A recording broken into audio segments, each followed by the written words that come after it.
Students police കേഡറ്റിൻ്റെ selection ടെസ്റ്റിന് വേണ്ടിയിട്ടുള്ള ക്വസ്റ്റ്യൻസും അതിൻ്റെ ആൻസേഴ്സുമാണ് ഈ വീഡിയോയിൽ ഉൾപ്പെടുത്തിയിരിക്കുന്നത്. വളരെ ഇമ്പോർട്ടൻ്റ് ആയിട്ടുള്ള ക്വസ്റ്റ്യൻസ് ആണ്, അപ്പോൾ തീർച്ചയായും പഠിക്കുക. ആദ്യത്തെ ക്വസ്റ്റ്യൻ, SPC പദ്ധതി സ്കൂളുകളിൽ എന്നാണ് ആരംഭിച്ചത്? 2010 ഓഗസ്റ്റ് 27 സ്കൂളുകളിൽ SPC പദ്ധതി ആരംഭിച്ചത്.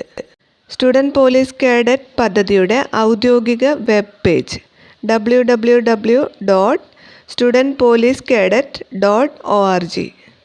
SPCയുടെ ഒരു പദ്ധതിയാണ് ചിരി. ചിരിയുടെ ഹെൽപ്പ് ലൈൻ നമ്പർ 9497900200. ഈ നമ്പറാണ് ചിരിയുടെ ഹെൽപ്പ് ലൈൻ നമ്പർ. SPCയുടെ ഐഡൻറ്റിഫിക്കേഷൻ സിമ്പൽ എന്താണ്? Police uniform. പോലീസ് യൂണിഫോമാണ് SPCയുടെ ഐഡൻറ്റിഫിക്കേഷൻ സിമ്പൽ. നെക്സ്റ്റ് ചോദ്യം, SPC ക്വിക്ക് മാർച്ച് ചെയ്യുമ്പോൾ എത്ര ഇഞ്ച് അകലത്തിലാണ് കാൽപാദങ്ങൾ വെക്കേണ്ടത്? 24 ഇഞ്ച്.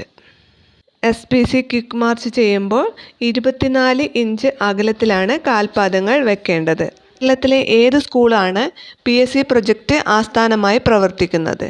ചാല ഗവൺമെൻറ് ഗേൾസ് ഹൈസ്കൂൾ, തിരുവനന്തപുരം. ചാല ഗവൺമെൻറ് ഗേൾസ് ഹൈസ്കൂളാണ് കേരളത്തിലെ PSC പ്രൊജക്റ്റ് ആസ്ഥാനമായി പ്രവർത്തിക്കുന്ന സ്കൂൾ. അടുത്ത ചോദ്യം, കോട്ട്പ നിയമം എന്തുമായി ബന്ധപ്പെട്ടിരിക്കുന്നു? ഉത്തരം, പുകയില ഉൽപ്പന്നങ്ങൾ. പുകയില ഉൽപ്പന്നങ്ങളുമായിട്ടാണ് കോട്ട്പ നിയമം ബന്ധപ്പെട്ടിരിക്കുന്നത്. അടുത്ത ചോദ്യം, കേരള പോലീസിൻ്റെ ആപ്തവാക്യം മൃദുഭാവേ ദൃഢകൃത്യേ. മൃദുഭാവേ ദൃഢകൃത്യേ എന്നാണ് കേരള പോലീസിൻ്റെ ആപ്തവാക്യം. അടുത്ത ചോദ്യം, SPC കേഡറ്റ് അറ്റൻഷൻ പൊസിഷനിൽ നിൽക്കുമ്പോൾ കാൽപാദങ്ങൾക്കിടയിലെ കോണളവ് എത്രയായിരിക്കണം? 30 ഡിഗ്രി ആയിരിക്കണം. 30 ഡിഗ്രിയാണ് കാൽപാദങ്ങൾക്കിടയിലെ കോണളവ് SPC കേഡറ്റ് അറ്റൻഷൻ പൊസിഷനിൽ നിൽക്കുമ്പോൾ. അടുത്ത ചോദ്യം, SPCയുടെ പതാക പ്രതിനിധാനം ചെയ്യുന്നത്? ദേശീയ സമഗ്രത അടിസ്ഥാനമാക്കിയുള്ള അച്ചടക്കം, സർഗാത്മകത. ദേശീയ സമഗ്രത അടിസ്ഥാനമാക്കിയിട്ടുള്ള അച്ചടക്കവും സർഗാത്മകതയും. അടുത്ത ചോദ്യം, SPC വിർച്വൽ ക്ലാസ്സിൽ ജ്യോതിശാസ്ത്രവുമായി ബന്ധപ്പെട്ട് അവതരിപ്പിച്ച പരമ്പരയുടെ പേര്? അകലങ്ങളിലെ പ്രപഞ്ചം. അകലങ്ങളിലെ പ്രപഞ്ചം എന്നാണ് SPC വിർച്വൽ ക്ലാസ്സിൽ ജ്യോതിശാസ്ത്രവുമായി ബന്ധപ്പെട്ട് അവതരിപ്പിച്ച പരമ്പരയുടെ പേര്. അടുത്ത ചോദ്യം, ഏത് കമ്പനിയുമായി സഹകരിച്ചാണ് SPC ഊർജ്ജ സംരക്ഷണ പരിപാടി നടപ്പിലാക്കി വരുന്നത്? ഭാരത് പെട്രോളിയം കോർപ്പറേഷൻ.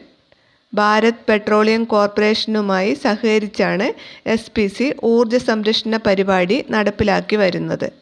അടുത്ത ചോദ്യം, SPCയുടെ ജില്ലാ ഉപദേശക സമിതിയുടെ രക്ഷാധികാരി? കളക്ടർ. കളക്ടറാണ് SPCയുടെ ജില്ലാ ഉപദേശക സമിതിയുടെ രക്ഷാധികാരി. അടുത്ത ചോദ്യം, കേരളം ഏത് സംസ്ഥാനത്തിൻ്റെ സഹായത്തോടെയാണ് കേരളത്തിലെ സ്കൂളുകളിൽ SPC പദ്ധതി ആരംഭിച്ചത്? രാജസ്ഥാൻ. രാജസ്ഥാൻ്റെ സഹായത്തോടെയാണ് കേരളത്തിലെ സ്കൂളുകളിൽ SPC പദ്ധതി ആരംഭിച്ചത്. അടുത്ത ചോദ്യം, SPC പദ്ധതിയുടെ ചുമതലയുള്ള അധ്യാപകർക്ക് നൽകിയിരിക്കുന്ന ഔദ്യോഗിക നാമം? CPO. CPO എന്നാണ് SPC പദ്ധതിയുടെ ചുമതലയുള്ള അധ്യാപകർക്ക് നൽകിയിരിക്കുന്ന ഔദ്യോഗിക നാമം. വേറെ 2 വീഡിയോ കൂടി ചാനലിൽ അപ്ലോഡ് ചെയ്തിട്ടുണ്ട്. SPC സെലക്ഷൻ ടെസ്റ്റിന് ആ വീഡിയോസ് കൂടി കണ്ടിട്ട് പോകുക. വീഡിയോ ലൈക്ക് ചെയ്യാനും ചാനൽ സബ്സ്ക്രൈബ് ചെയ്യാനും മറക്കരുത്.